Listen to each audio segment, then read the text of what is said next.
Thank you. Let me give a brief introduction to our last speaker here. For those of you that were at the talk last night, I gave a fuller introduction, and also you can read it in your program. Dr. John Ratey is an associate clinical professor of psychiatry at Harvard Medical School and an internationally recognized expert in neuropsychiatry. He's published over 60 peer-reviewed articles, 11 books in 15 different languages. He's established himself as one of the world's foremost authorities in the brain-fitness connection. And some of you might have seen his book, Spark. Anyway, I'll turn it over to you promptly, and unfortunately this is the only microphone that's working right now, so it's okay if you stay there. And I usually can talk without a microphone, but I do have a cold left over coming back from China. But anyway, I loved the preceding lecture talking about nitrous oxide. I was in the midst of falling in love deeply with exercise when that nitrous oxide was the molecule of the year in the mid-90s. And we were just learning a lot about how nitrous oxide worked and how important it was. And especially for something called HIIT, high intensity interval training, because you get two things with high intensity interval training that you don't get with just general endurance training, and that is a real bolus of nitrous oxide. You get a huge amount of nitrous oxide when you do go all out, as well as you get a rise to adolescent levels of your human growth hormone with just 30 seconds of intense exercise as hard as you can go. Martin Kabbalah from the University of, Canadian University, has been studying this his entire life, and he's written a book recently called The 1 Minute Exercise, talking about how to exercise for 1 minute and getting a huge effect by having 3 episodes of 20 seconds of intense as you can go exercise, and then taking a break and doing it again for the third time. And it helps train the heart and the brain very nicely. But anyway, I always have had a love affair with nitrous oxide, not only because it works on the arterioles and causes expansion, but some people call it the rotor-rooter of our arterioles, where because you stimulate the endothelial cells to remake the internal aspect of the arterioles, it gets away, it clears away all the crud that you've accumulated on these small vessels, and it really promotes a much longer life. There's another caveat about your reduced activity exercise or experiment you did. They showed this also measuring the amount of anxiety that well-trained 30-year-olds had when they went down to 300 steps or 3,000 steps a day. Their anxiety level in 2 weeks went way higher. They were much more anxious, had much more trouble falling asleep. Their anxiety scores increased because these people were used to working, exercising a lot. So there's not just the physical aspects of it, but the psychological and aspects of taking time off from your exercise regimen. But anyway, I was going to just follow up what I talked about last night, and hopefully many of you were there. But one of the things that we've discovered in Elizabeth Gould and her group at Princeton, who should win the Nobel Prize for showing us that we make new brain cells every day back in the late 90s, looked at what kind of new brain cells we're making in the hippocampus. And she showed that there's a preponderance of new brain cells that we make, we create new ones that contain this neurotransmitter called GABA. And GABA is our major neurotransmitter that's puts the brakes on. It's something that it and glutamate are the two major neurotransmitters. One's activating, one's puts the block on. And we make more GABA cells in our hippocampus when we exercise. And she showed this is a really nice study with rats and having rats run on rat treadmills and all the stuff that I love to talk about. But we now have even ways of measuring strength training in rats, which I won't go into. But anyway, one of the things that happens when you exercise on a routine basis, is you raise all kinds of neurotransmitters and growth factors, but one of them in particular is oxytocin. If you haven't heard of oxytocin, you should learn about it. Oxytocin is the bonding hormone that we have. It's the love hormone. It's the hormone that mothers get the flood of when they have a live birth and they're breastfeeding. Because it helps with the bonding, and we get a lot of it when we exercise. It increases quite a lot, and we have more of this available for us to be more altruistic, more loving, and also send off signals to people when we have more of this stuff circulating, that we're more lovable. So people are more attracted to us as well as us being attracted to them. Then we are learning a lot, as I say, from continual studies, just diving in and drilling down into seeing what exercise really does. The two lectures before really promoting us to keep moving and stay moving. There's an article today in the JAMA on another huge study looking at 300,000 people in middle age beginning to do recreational exercise, not getting into training, but just recreational exercise. And it showed that there was a great increase in their longevity and in their functioning, their brains staying with them and not going into cognitive decline.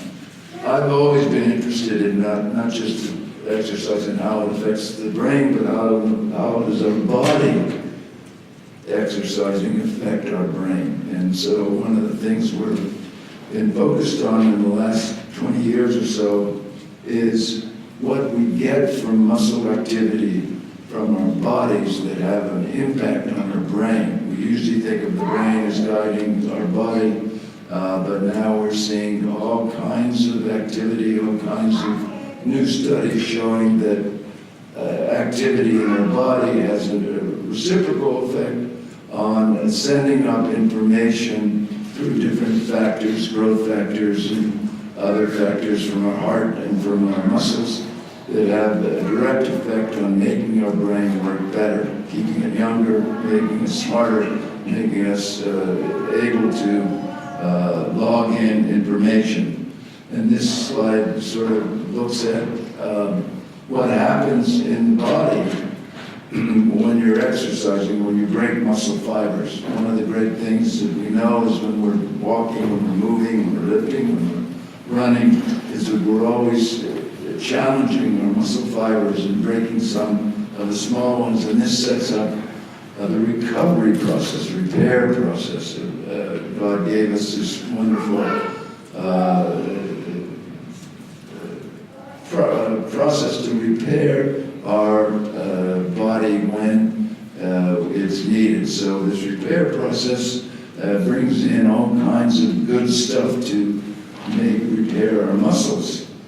Brings in IGF-1 and FGF2, VEGF. These are growth factors that help us make more fibers, also brings in more blood vessels, brings in more glucose, makes more insulin receptors, as well as it turns on our inflammatory system and helps guide that. So exercise does this really locally at the muscle fiber, at the muscle when we use it. But these factors also go up to the brain. They go up to the brain and have a big effect. FGF2 and BEGF are they're the switches to turn on our stem cells to make more new brain cells. So one of the ways about aging, sort of looking at it, if we stop moving, if we stop exercising, if we stop being active, we don't make enough of these factors to go up to the brain to turn on our stem cells to continue to make new brain cells in our hippocampus. So it adds to what we heard earlier, that we need to keep moving. And one of the things that happens when we damage our muscles or our bones is that not only do we set up growth factors to repair, but we release these other factors, that other hormones, the endorphins and the endocannabinoids, which have gotten a lot of play in the past 20 years. The endorphins are our endogenous morphine, and their endocannabinoids are our endogenous marijuana factors to be done. When we exercise, we get a lot of release of these endorphins and endocannabinoids to help us locally to block the pain response. So when you're doing a new exercise and when you stress your muscle and you're breaking muscle fibers, instead of feeling the pain, you don't feel the pain for a while. In fact, probably till the next day, because you locally have anesthetized yourself by putting in a little bit of morphine and a little bit of this marijuana factor, endocannabinoids, to block the pain information going up to your brain to say, hey, you're overstressing. And you can see that this is a great evolutionary way of sort of keeping us going, keeping us moving. But it also, these two hormones, the endorphins and endocannabinoids, are made in the brain, but they're also made in the body, and they do get into the brain to help us feel better, which is the point of exercising. And we're seeing every year another factor that we didn't know about, we're discovering that comes from the body to have an effect in the brain. And this is just one of them that we make with our muscle activity that has an effect on making us, managing our mood. And it's one of the ways that we're investigating now a lot, looking at, say, okay, when you age, you stop being active, you're much more prone to depression and anxiety. Part of that is because you're not getting this feed forward from activity in the body that goes up to the brain to help your brain or your mood remain more stable. And now a big activity that's a big deal in the United States. One in 10 of you this week will take a yoga class. It's amazing. 8.7% of Americans do yoga on a regular basis. It's a lot. And we know that yoga has such an effect on our, not just balance and coordination and flexibility, but also on our brains, and also has a retarding effect on the cognitive decline and the development of Alzheimer's disease. It's something that we are promoting and see a lot more people engaging in it, and it's fun, and then you get wedded to your yoga group and it's another group that you can be identified with. So it's not just about running or swimming or lifting weights or doing Zumba. It's really anything that you do on a regular basis that's active, that keeps you moving, really has an effect on keeping your brains young and pushing off the inevitable cognitive decline that will occur. So I didn't talk about last night, but I wanted to today about what should we do, what do we know, what is the recommendation for this health benefits. The Health and Human Services has come out again this year saying adults, they've increased it actually, adults, young adults especially, should do at least 150 minutes a week of sustained, moderate intensity exercise over a period of the week. So that's 5 days a week of an hour or so. This will keep your cardiovascular system going, your muscles going, but also keep your brain very active. 75 minutes a week of vigorous, intense activity is recommended, especially for you students. You should get in the habit of doing that. I bought into, when I was writing Spark, I got into doing this high-intensity interval training, which is hard because when you go at your maximum, it gets to be painful. It's something you don't like. It's not a natural feeling. But I did it and then eventually sort of accommodated to it. And I saw a pretty significant change. I dropped my heart rate about 8 beats per minute over the course of 6 weeks. And I also lost 10 pounds that I wasn't trying to lose. It just happens. One of the great things about HGH, because I'm sure my HGH was way higher, is that it turns fat into muscle. That's the reason why all the athletes and all the Hollywood people use HGH all the time, is to remain young, look young, and you can make it on your own. And when we hit 30, their HGH levels go down to a real low level. And that if you do this high intensity exercise, you kick it back up, at least for a bit. But it's hard to sustain that.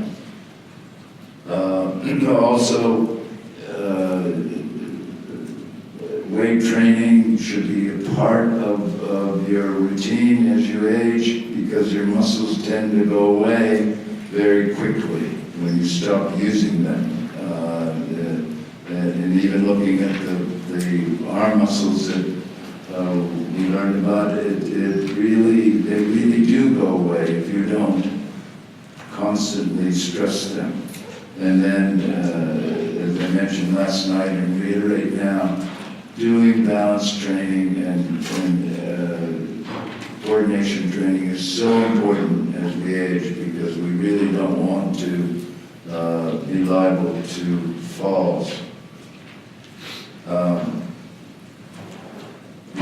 The simple motivation to do it is just do it. The Nike response, just do it, just get out there and do it. But the University of Michigan has been looking at this for the past 20 years. How do we remain motivated to continue to exercise?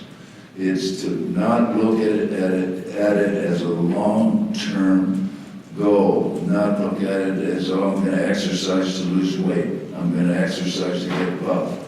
I'm going to exercise to, be more fit. What you need to do is look at and remember how you felt the day that you exercised. And that's what they are now pushing. And have done studies showing that the way to keep people exercising is to have them remind themselves how much better they feel, how much clearer their head is, how much more positive they are on the day that they exercise. And then this is the kind of promotion that we need to do to continue with exercise, because it's the old finding that people start to exercise, they get into a routine, and then they stop, and then they can't pick it up again. And so you need to motivate yourself by remembering that this is something that you feel good about today, and you have proof of it every time you exercise. Someone came up to me last night afterwards, and we were talking about it, and she said, but I can't stay with it. I can't stay with it. But the idea is you journal it, you write it down, you remember it, and remember how you felt when you stopped exercising, because it's so important to continue. The biggest recommendation of what's the best exercise people always want to know is obviously you want to use your muscles, and when you use your muscles, you get your heart rate up, and when you get your heart rate up, that's an indication of you're getting your brain working extra hard.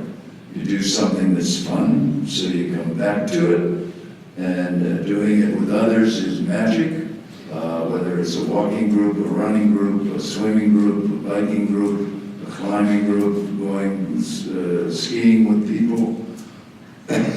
I'm sure the Norwegians that you got in your study all were part of a group at one time or another to do their cross-country skiing.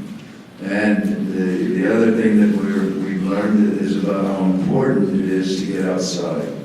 And you're one of the outside states, you in Colorado and Wyoming and Idaho, you have big and wide outside, and you spend a lot more time outside than us Easterners, but that's a good thing, and exercising outside gives you the benefits squared if you're outside, and if you're with somebody, it really helps you stay with it. Finally, I wanted to mention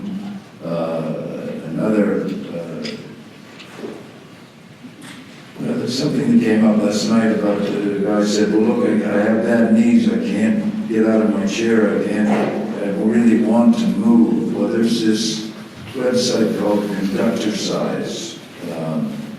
One of my friends is a retired conductor, and he started this program of teaching people how to conduct, and goes around the world getting people, mainly elderly people, to learn how to conduct. They're not really learning how to conduct, they're just pretending, and he shows them how to pretend to be conducting to whatever music they're interested in, usually the classical music. And it's really a great thing for people who are in wheelchairs or who really have limited lower mobility to move their arms and enjoy it. And he works a lot in the assisted living homes and various places, but it has all these tapes and DVDs and videos to generate enthusiasm, to get people to participate with movement, and has a big following around the world now. One of the things you should know that the longest living profession are conductors. The longest living people in a profession are conductors. And you say, why? Why should that be? Well, think about what they do every day. They come out to practice or to perform, and they bring out their baton and a towel. Because they're jumping around, they're moving constantly, they're loving what they're doing, they're challenging their brains and their bodies at all times So they are doing everything they could possibly do to get their cells working for them. Plus they're loving it. So anyway, so he always talks about that. He's now in his 80s, and he looks like he's in his 60s. So, and he's always getting people to get into the music and move their arms. So I want to end by thanking you all for having me and thanking the people that preceded me today, because I learned a lot.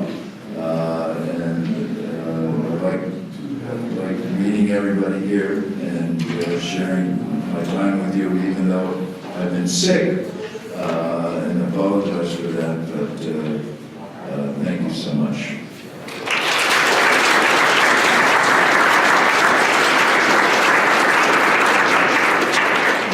Thank you, Dr. Ratey. Inspiring and interesting. We were to hold a panel from 11:30 until about 11:50. We have about 5 minutes left of that time, so I'll invite our speakers to come up. We'll probably take a little bit more than 5 minutes, but Dr. Mitchell does have to leave in 5 minutes, and so we'll let any questions for her go first. We also, it looks like we've got, maybe we'll have some microphones for them. I'll try and repeat some things if needed. So let's go ahead and take any questions that you have for Dr. Mitchell first. Where do you get the brush? Oh, thank you. There might not be any questions. Is that microphone working? It is working. Oh, wonderful. Thank you so much. I have a question for you.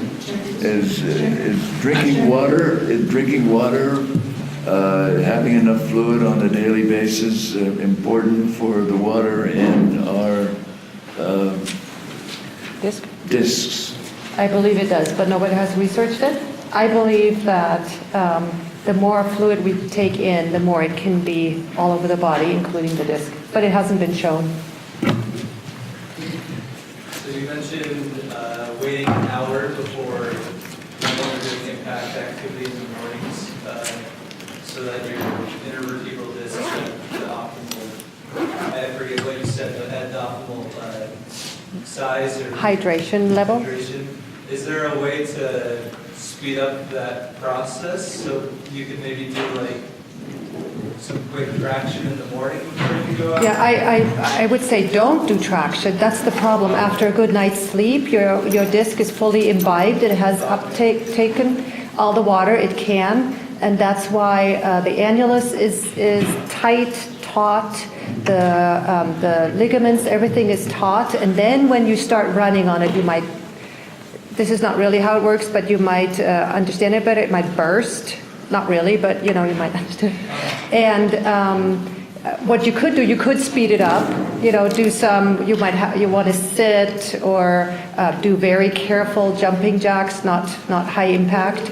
You can speed it up a little bit. And just because that's of interest, the problem with the astronauts is that they are up in space and they get imbibition 24/7.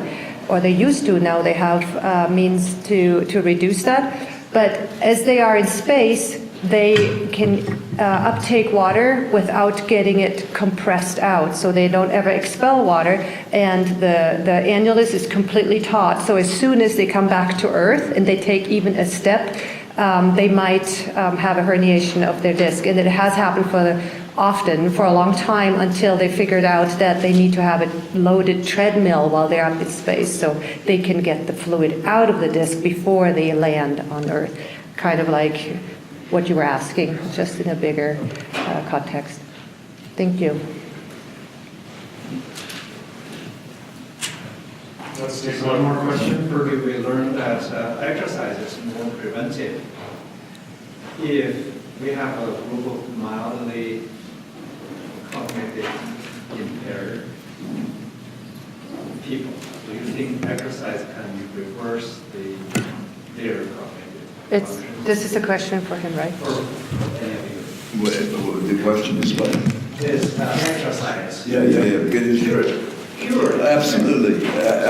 There are many studies coming out from all over the world, looking at the effect of exercise on reducing MCI, mild cognitive impairment, as well as the book that I mentioned last night, Dale Bredesen's book about the end of Alzheimer's disease, and he's published another series of studies of people who had real degenerative Alzheimer problems and reduction in their life's course, and with following the protocol, had an amazing return to functioning, return to the work in their work situation and at home. So even the more you exercise someone who already has impairment, cognitive impairment, the less they're going to have, and then the more recovery they might get. I would just add it probably better to go to avoid it. Yeah, oh, absolutely. Yes, better to avoid. I mean, your question was people who have Alzheimer's already, but I think there's a lot of evidence to suggest that you can avoid the onset. So, meaning that instead of trying to reverse things, it's probably best as a policy to try and stop it from happening in the first place, in the future. I work with patients who have cognitive impairment because of mental illness or in combination with it. Would it have a similar effect in that population, especially if they're elderly? Yeah, absolutely. There's more and more studies coming out, even looking at schizophrenics and bipolar patients, because they have, what I talked about last night, they have a lot of decrease in executive function, and their attention system goes, and their thinking goes, and by adding exercise into their regimen, there's a quicker return and a better functioning overall. So yes, definitely adding exercise in. First of all, it's something they can do.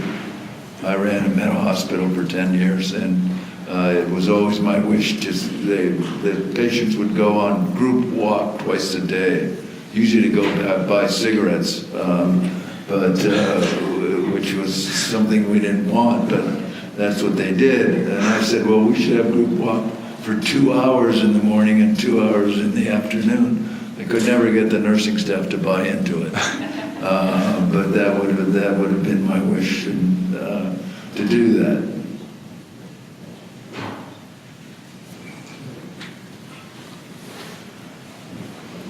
So last night you had one slide on sugar in the brain.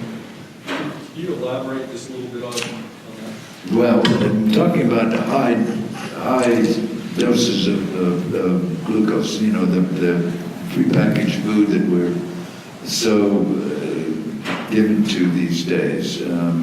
The sugar at high concentrations, even if you're not diabetic and you're able to get rid of it, but it really has a toxic effect on the brain cells themselves, causing, just like you mentioned the high fat load, but if you have a high sugar load, you also increase the amount of free radicals that you make and have a deleterious effect on your brain cells. And so you see a more rapid decline, a more rapid erosion.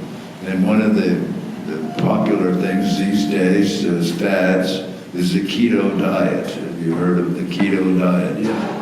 And it works for a lot of things. I mean, a lot of cancer patients are doing it. And what are they doing? They're getting rid of most of the sugar in their diet and trying to. Anyway, you never can really do that. But if you go to an all vegetarian diet, for instance, you're going to eat you're going to have a lot of glucose, but at the same time, you're going to have a lot of fiber that will help sustain, help balance and modulate the amount of glucose you're going to have there in your system. So, yeah, there's, you'll see most of the people talking about preventing the cognitive decline in Alzheimer's disease, and I couldn't agree with you more. The best way to do it, the best way to deal with aging is to prevent the loss of function, both physically and mentally, so that you can continue to go out there and be like your 91-year-old gal, or my 101-year-old Mr. Singh, who's just finished running his marathons. So, yeah. But they always talk about reducing the sugar load and keeping, because it really lessens the inflammation. The big word like nitrous oxide was the molecule of the year, molecule of the decade back in the 90s. This year, this decade, it's been inflammation that we're talking about in medicine. That's what everybody's talking about, reducing inflammation in general of the body. And one of the ways of doing that is having, reducing the amount of glucose in our system. One last question? Yes? So you talked about exercising helping with the effects of aging. Is that an indefinite thing that you're, like you talked about your telomeres, not having the same effect as a younger person who exercises? Can that go on until you pass away, or is there a point at which you just can't do it anymore? I think our experience has been that that there is no limit to what, I mean, the limit is usually something that's like osteoarthritis or something that is actually making the person to, then you maybe go to the conductor size or something. But I mean, you have to adapt the exercise for the people, that's for sure. I mean, you can't, one of the worst things that I've seen in my experience in this field is that people are often prescribed kind of generic exercise, not understanding. And there are a lot of physicians who realize, that drugs are dosed, but they don't understand that exercise needs to be dosed and needs to be titrated in a way that's appropriate for the person. So to just say to somebody, you need to exercise, you'll end up with a stress fracture. So you need to actually have a very specific plan for that person. So my answer to your question is I think there's very little evidence that the plasticity I don't think there's evidence that plasticity goes away, but you have to target it in different ways. Excellent. We have a little gift for our speakers. Really appreciate their time coming out here today. All in it to them. Let's give them one last round of applause.